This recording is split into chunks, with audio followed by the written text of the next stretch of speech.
This review is presented by EVDANCE. So we're in Scotland, Glasgow, beautiful countryside here. We're at a very, very nice mansion out here. There's a golf course, and beautiful is also this new one, the third generation of the Audi Q3. I mean, the Audi Q3, it has been popular. It's sold worldwide 3 million units. I mean, that is some sort of a success. So it's a very important model for Audi. And here we are with the brand new third generation. And I think it looks fairly good. I'm not that fond of SUVs, you know my take on them, but there is something neat, something nice, and something a bit cute with smaller SUVs. We got a couple of different engine configurations. For Sweden, we will get a 150 horsepower, 1.5 liter mild hybrid engine, front wheel driven. And then we got two Quattro versions, one with 204 horsepower, that one will come to Sweden. Then there is a bit more powerful one, 262 horsepower Quattro version. We won't get that one, but you can get it somewhere else. Then there is a diesel version. That won't come to Sweden as well, but that is more for long journeys. But what we've been driving here today is the plug-in hybrid version. Bigger battery, 25.7 kilowatt hours, which provides you with a very, very good range of about 120 kilometers, 119 to be exact. The one that we are standing beside here is the Sportback. I mean, it swoops down a bit. The design of Sportbacks, that is not something that I find that fancy, because I think that an SUV should be an SUV, and you can get it in an SUV as well. But this one, yeah, it's a bit more style to it. So if we look here at the front, it's got some aggressive stance to it. I like this big single grille here. They've also worked some with the aerodynamics around the front parts, so the air just swoops around it. It can open up down here to get some more cooling into it. Those rings here, behind these, that's where you get this radar that is also updated. The Matrix headlights on this one, they are the first of their kind on an Audi. They are micro LED lights, so they give a lot better light, a lot better contrast in all situations, when it's dark, when it's foggy, and that's what we will see later on when we'll drive in the dark. So they will demonstrate these. Micro LED lights, they are about 25,600 or something of these LED lights, and they are very, very thin. I think it's 40 micrometers, and that is half the size of a hair. So I'm really looking forward to see how they perform. What they've also done with this car is that they have given it a bit more isolation. So the side windows at the front, they are a bit more isolated. Also the front window, that has been reworked. So the environment inside should be a lot more quiet. And of course, that comes down to what type of tires you got, what type of rims, what the road is all about, and of course the dampers. In this one, you can get a normal set of damping, you can get the sports damping, and then you can get those 2-valve dampers as well. And those 2-valve dampers, they become a bit more balanced overall. You can drive comfortably, you can set it a bit more accordingly to your steering inputs, and when you drive a little more sporty. And another good thing is that you can get 50 kilowatts of charging power on this car. And I think that that works fairly well, because I usually think like this: if you got a summer house somewhere that is a bit further away and you just want to drive on electric, then I think it's good that you can stop, go just get something to eat, and in half an hour, well, then you've charged that battery to its fullest. That is just good on a plug-in hybrid. If you live with a plug-in hybrid car or an electric car, well, you need a charger. This is the EVDANCE portable charger. Very sturdy, very easy to use. Just plug it in, 220, 240 volts socket, and off you go. You get 3.68 kilowatts of charging power. The rims, you get 18 all the way up to 20-inch rims. And you can get some rims that are a bit more aerodynamic to keep the consumption down, of course. The profile looks just fine. They've designed it in a very interesting way that it makes it catch a lot more light on top here. This silhouette here with the top of this shoulder, and downwards it catches a bit more of the shadows. So it looks like it's floating a bit, and I like that type of design when you take those grips and make a car a bit more interesting in that way. I just like the handles. They are just honest, big, good feel to them. In many cars, they are like, you know, stuck in, they fold out. I don't like that. This is the way it should look. I like the back here as well. They're really round, nicely shaped, and these ones, they can portray, you know, signals for drivers that drives behind you. If there's an accident, they will flow and indicate and give you some indications. Also when there is traffic alert of some kind. So they have a specific purpose, these ones. So that is really, really smart. Let's check out the trunk. So in the fossil-driven versions, you get 488 liters. You can also fold the rear bench a little forward in these ones, and then you get a little over 500 liters. And when you fold the seats, you have 1,386 liters. Inside, feels very Audi, but they've worked it here pretty much. And I like the environment. Audis are always delicate in their look. And so it is in here. The main thing that is rather new in this one, to free up some more space, is this big column here. On the right side here, you get a little part where you change the gears. In the beginning it was a little difficult. This one is fairly easy, but then you get to the left side, this part where you use your indicators, and that is used in the same way as the, gear knob is, where you change your gears. You can set your speed of your wipers on this little scrolling wheel here. It has a very distinct, good click to it, so I like it. And if you want to flush and just want to push, you just push this outer part. So that works. Maybe it's a little style for style's sake, a little, you know, showing something new, being a little vibrant for the customers. I like that as well, because you need to spice up some things sometimes. Is it necessary? Maybe not, but you save some space, and the space that you got is this down here. You get 2 cup holders, you got a ventilated 15-watt induction charger, and that just looks very clean. What they want to do, and what I've heard that they want to do, is that they want to remove a bit more of these black polished or piano polished looking plastics, because Audi is a bit more than this. This is to me a little tacky, but it has been so common in so many cars, so why not? But anyhow, that's how it looks, and it looks fair. Also, the interior is rather recycled. You got some polyester here, which feels like Alcantara. You can also get wood, and that is fast-growing wood that is used. So environmentally friendly some way. And here it should mimic a bit of a aluminium look, but I think it's a little plastic. Then we come to the steering wheel. Always love the steering wheels. Always give them cred, because they give so good feel. Good, perfect grip, 1/4-3, and they feel a bit racy. You got paddles on this one, so you can change the gears if you become a little more ambitious. And here you got these semi-haptic, or they are physical, a little flimsy, but still a very distinct click that just, you know, gives you the response that you want. I think you sit fairly fine, and you sit low. This shoulder here becomes rather high. I always sit low. I want to sit in a sporty position. I want to get the steering wheel fairly high, and you can. So you get in a perfect position. And these S-Line, a bit more sporty seats, they are a bit more on the stiff side, which I also like. But at the same time, they give you good support, maybe a little narrow, but still plush enough and comfortable enough. So the seating position, the driver position is just on top there. I like it.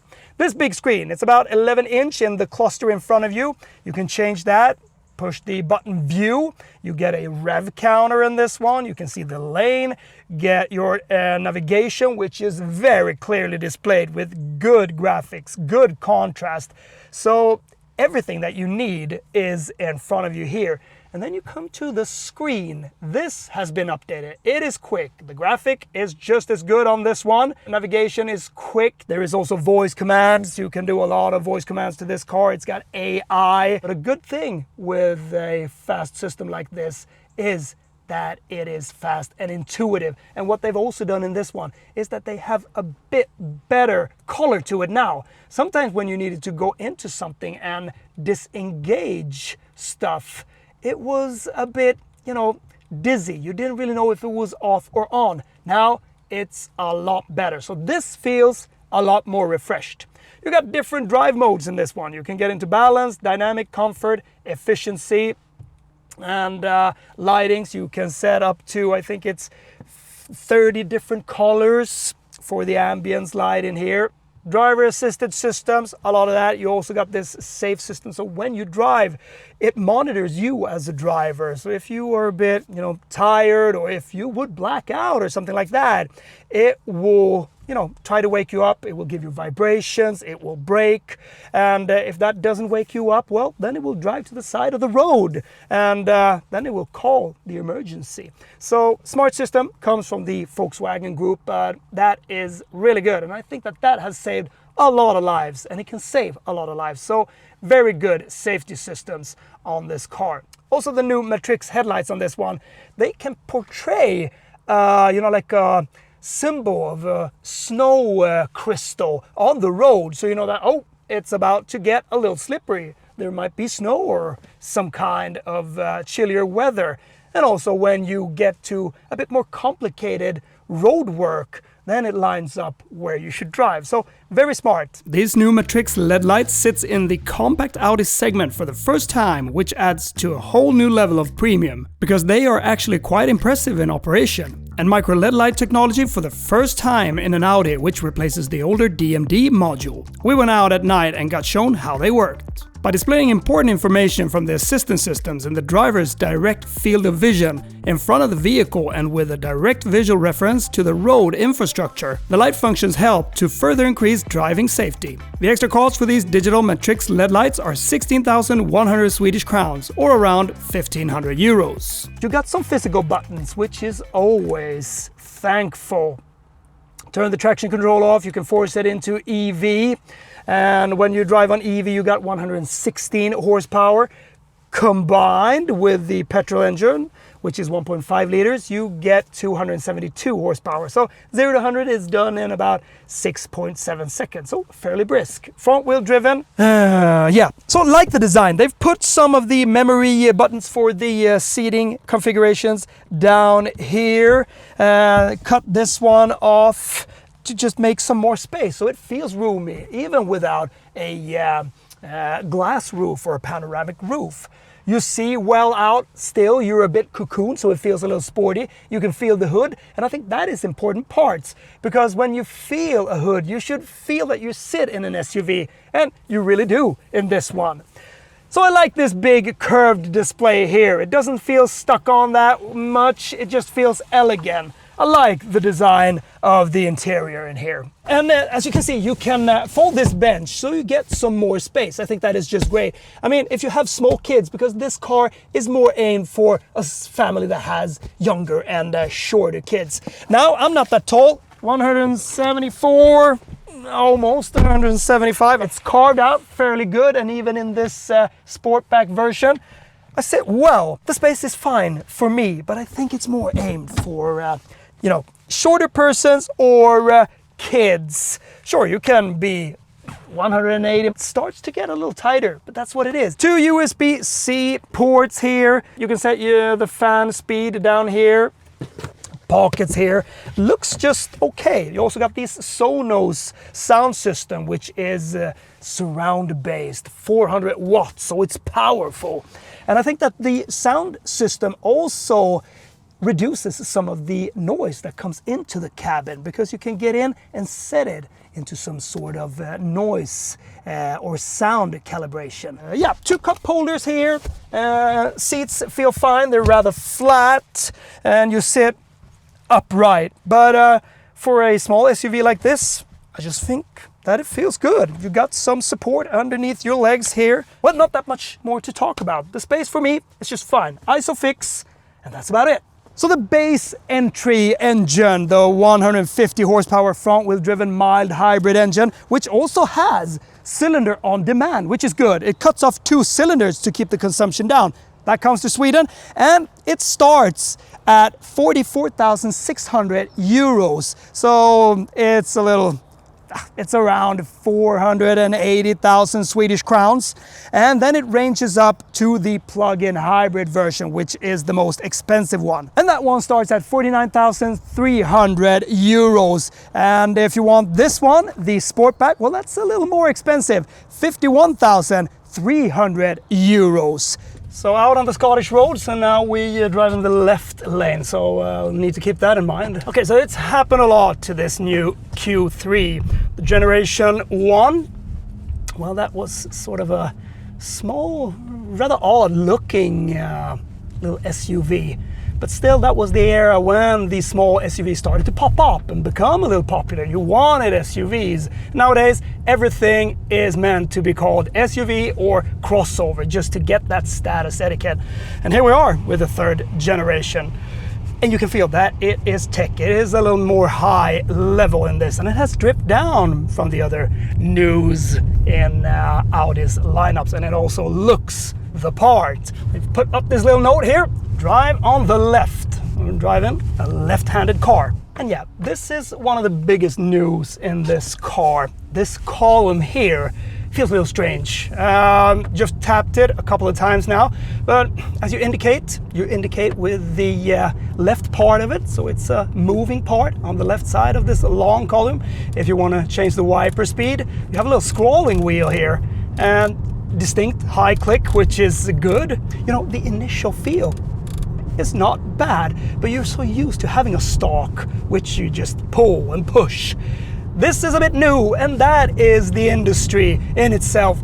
Everyone wants to stick out, and everyone wants to be a little special to make an impact.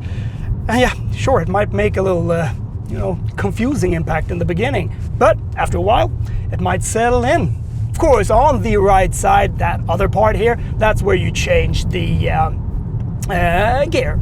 So you got sport and you got drive, you got neutral, and you got reverse. So now, just quick driving impressions. It's a pretty compressed schedule here today, so we need to divide it equally and just get the impressions as we go.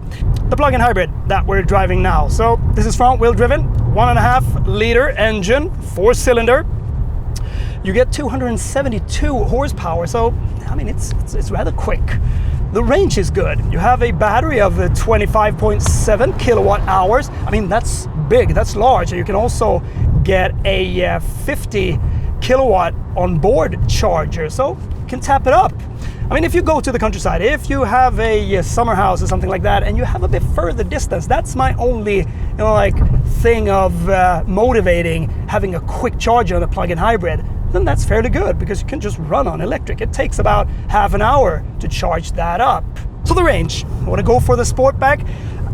I find the Sportbacks, I don't know, it's for the eye. I don't like that. If you want to go for an SUV, go for the SUV, because you get more boot space. And the Sportback is not more aerodynamic because it has 1 kilometer less range than the SUV. That's strange. Thought it should be a bit more smooth, because they've worked with the aerodynamics on this one. The front is reworked, and it also got these openings to get some cool air, but the front ends, that's where there has been some makeup to make the wind smoothly run around it. And the range, 119 kilometers, almost 120 kilometers in range. That's fairly good. You do your daily routes with that, just fair enough. You'll get to your work and you'll get back home. And of course, if you want to charge it up fast, you do that with that quick onboard charger. So how does it feel? Well, you sit fairly high. I think you can get down fairly low as well. I think the seats are nice as well. They're pretty stiff, but I like somewhat stiff seats because it keeps you a little awake. They're good. Audi seats are usually fairly good, but more on the sporty side. Okay, let's push it just a little. And yeah, of course, it takes a little time before it comes to life, but there's a little sporty sound to it. It roars a little, that 1.5 liter 4-cylinder engine. but sure, it's not a speeding monster. Even though it does 0 to 100 kilometers an hour in 6.7 seconds or something like that. What's more on the buffet? Well, there is one that provides you with 262 horsepower, a 2-liter Quattro version. 0 to 100 in 5.7 seconds, so a little more brisk. They worked some with the isolation of this car, so it's supposed to be a little more quiet, well, compared to what? We can feel it here, the roads are fairly smooth, but it feels like the suspension is a little on the tougher side. This got the 2-valve damping. That means that we can set it in different settings. I think you need to go to that one. There's a little pen and a paper, and here we go. So now we got steering in balance. You can go into dynamic, you can go into comfort. Suspension, balanced, dynamic, comfort. There are better windows at the front here, and also the window in the front. The front window has been reworked to keep the noise down in the cabin. And when you push the view button, well, you get your speedometer and, or more or less your rev counter displayed here. Now we get to some more broken road here, a little more complexions, and it's a hard left turn on the left side of the road. A little roary sound to it, I like that. And now it sits rather fine. Så the chassis feels a bit more on the sporty side. Jag får hålla i det lite här då. Nu spinner det lite på framhjulen här, vet du. So, and we got some wet road here today, so we need to be a little vigilant. And if you want to use the paddles, you have them. You have a 6-speed gearbox in this one. The other ones, they come with a 7-speed. Look at this. Can we be airborne? No, I don't think we should be. We don't know what type of curve it is. But I think that the chassis in its sportiest setting feels rather agile. The steering input on Audis, I really like them because they are fairly direct, and it feels the same in this one. Now you got wider tires, up from 250 millimeters to 235. That gives you a better connection, and of course, a little more sporty ride. But of course, it can also be a bit more juddery and a little more bumpy. But of course, if you want to go down to 18-inch, you can do that. I don't think you fall into such a sporty category if you want to be a bit more ambitious in this car. Sure, you got the paddles, and sure, you have a little more grip. It feels rather neat as it is. And I like plug-in hybrids. I am a plug-in hybrid guy myself. Drive a plug-in hybrid.